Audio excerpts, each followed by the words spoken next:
Selamat berjumpa kembali Bapak Ibu, Saudara-saudari umat beriman terkasih dalam Tuhan. Selamat memasuki awal pekan pada hari Senin tanggal 6 Januari 2025. Saya mengajak kita sekalian merenungkan kutipan Injil Matius bab 4 ayat 12-17 dilanjutkan ayat 23-25. Kita dengarkan sabda Tuhan dalam nama Bapa dan Putra dan Roh Kudus. Amin. Ketika mendengar bahwa Yohanes Pembaptis sudah ditangkap, Yesus menyingkir ke Galilea. Ia meninggalkan Nazaret dan diam di Kapernaum, di tepi danau di daerah Sebulon dan tanah Naftali, supaya genaplah firman yang disampaikan oleh Nabi Yesaya. Tanah Sebulon dan tanah Naftali, jalan ke laut, daerah seberang sungai Yordan, Galilea, wilayah bangsa-bangsa lain, bangsa yang diam dalam kegelapan telah melihat terang yang besar, dan bagi mereka yang diam di negeri yang dinaungi maut telah terbit terang. Sejak waktu itu, Yesus memberitakan, "Bertobatlah, sebab kerajaan surga sudah dekat." Yesus pun berkeliling di seluruh Galilea. Dia mengajar dalam rumah-rumah ibadah dan memberitakan Injil kerajaan Allah, serta melenyapkan segala penyakit dan kelemahan di antara bangsa itu. Maka tersiarlah berita tentang dia di seluruh Syria. Dan dibawalah kepadanya semua orang yang buruk keadaannya, yang menderita pelbagai penyakit dan sengsara, yang kerasukan, yang sakit ayan dan lumpuh. Lalu Yesus menyembuhkan mereka. Maka orang banyak berbondong-bondong mengikuti dia. Mereka datang dari Galilea dan dari Dekapolis, dari Yerusalem, dari Yudea, dan dari seberang Yordan. Demikianlah sabda Tuhan. Bapak Ibu Saudara-saudari umat beriman terkasih dalam Tuhan. Hari ini kita berjumpa dengan Yesus yang sudah mulai berkarya. Itu artinya Yesus yang sudah dewasa. Dia mengawali karyanya ketika berumur 30 tahun. Saudari-saudara, saya ingin mengajak kita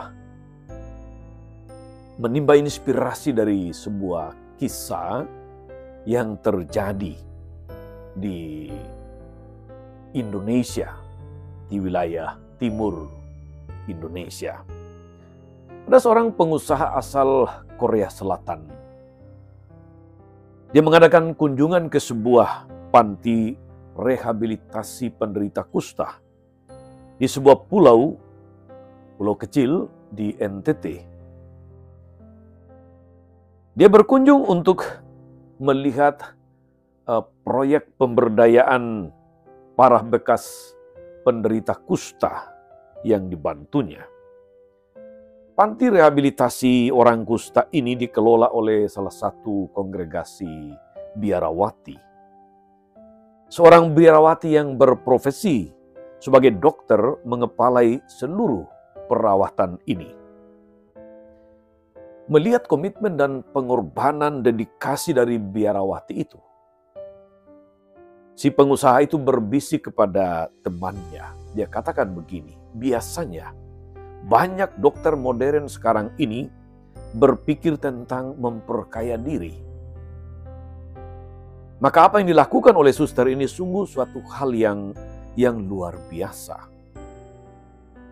Dia mengabaikan semua kesempatan untuk memperkaya diri dan mengabaikan diri di tengah dan mengabdikan diri di tengah para penderita kusta. Saudara-saudari, secara tidak sadar atau secara tidak langsung, biarawati ini telah mewartakan satu nilai yang sangat kuat, yakni mewujudkan kerajaan Allah di tengah dunia, di mana semua orang dilayani, lebih-lebih yang lemah, miskin, sakit, apalagi sakit-sakit yang langka, di mana semua orang dihargai martabatnya. Saudari dan saudara, umat beriman terkasih, ketika Yesus mewartakan kedatangan kerajaan Allah, kerajaan sorga, dia menjadikannya sebagai sebuah komitmen untuk melayani banyak orang tanpa kecuali, lebih-lebih mereka yang miskin, yang lemah, yang seringkali menjadi korban, yang seringkali diperlakukan tidak adil, yang seringkali diasingkan.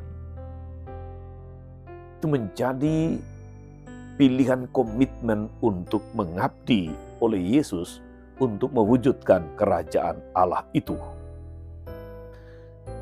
Sebagai bagian dari masyarakat Yahudi masa itu, Yesus melihat sendiri ketimpangan sosial yang berdasarkan hukum-hukum agama. Dengan kata lain, agama yang melembaga itu justru menindas manusia. Maka Yesus mewartakan pembebasan dengan datangnya kerajaan Allah. Dia sendiri menjadi contoh pembebasan itu dengan cara melayani kaum miskin, kaum terpinggirkan, dan sekaligus meneguhkan pembaruan iman atau pertobatan.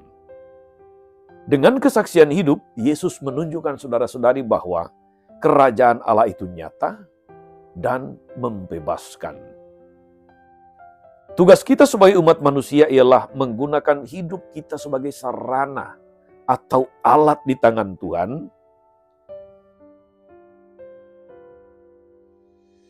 supaya menjadi sarana pewartaan sabda Tuhan. Namun untuk bisa mewartakan sabda Tuhan dengan baik dan benar, kita perlu membuat komitmen. Komitmen membutuhkan pengorbanan diri. Disinilah kita ditantang untuk memilih mau menjadi alat bagi Yesus atau menjadi alat bagi dunia. Saudara-saudara umat beriman terkasih dalam Tuhan, kita diajak, kita dipanggil untuk ikut ambil bagian, berpartisipasi dalam gerakan Yesus mewartakan kerajaan Allah, seperti suster yang melayani para penderita kusta atau tempat rehabilitasi kusta tadi, yang mewujudkan satu nilai kerajaan Allah, yaitu pembebasan dan pengabdian bagi semua yang seringkali terkucilkan, terisolasi.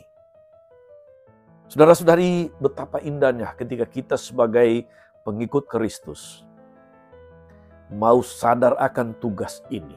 Untuk apakah kita dipanggil menjadi pengikut Kristus? Untuk membuat kerajaan Allah menjadi nyata di tengah dunia. Untuk itu sekali lagi butuh komitmen.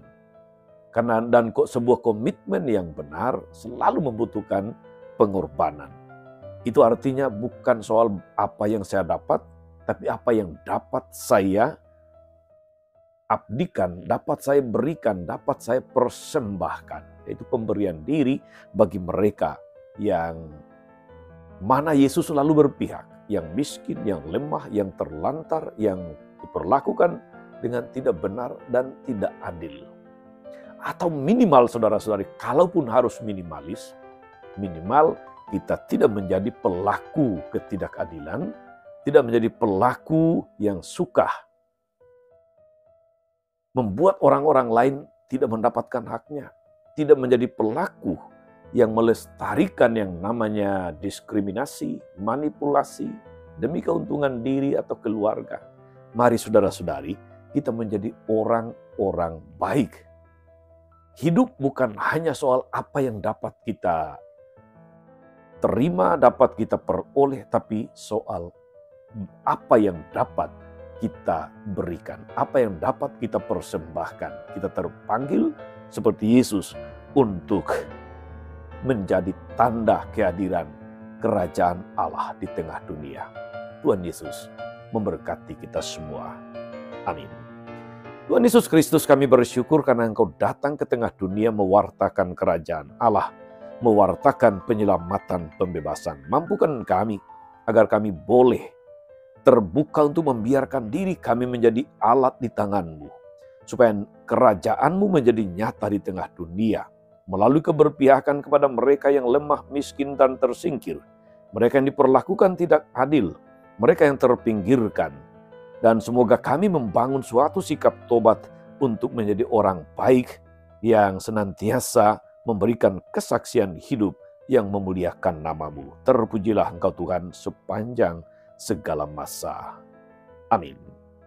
Saudara-saudari sekalian, berkat Allah turun atas saudara-saudari, atas mereka yang kita doakan atau kita janjikan doa, mereka yang sakit dan menderita, segala rencana, karya dan pelayanan hari ini, Bapa dan Putra dan Roh Kudus.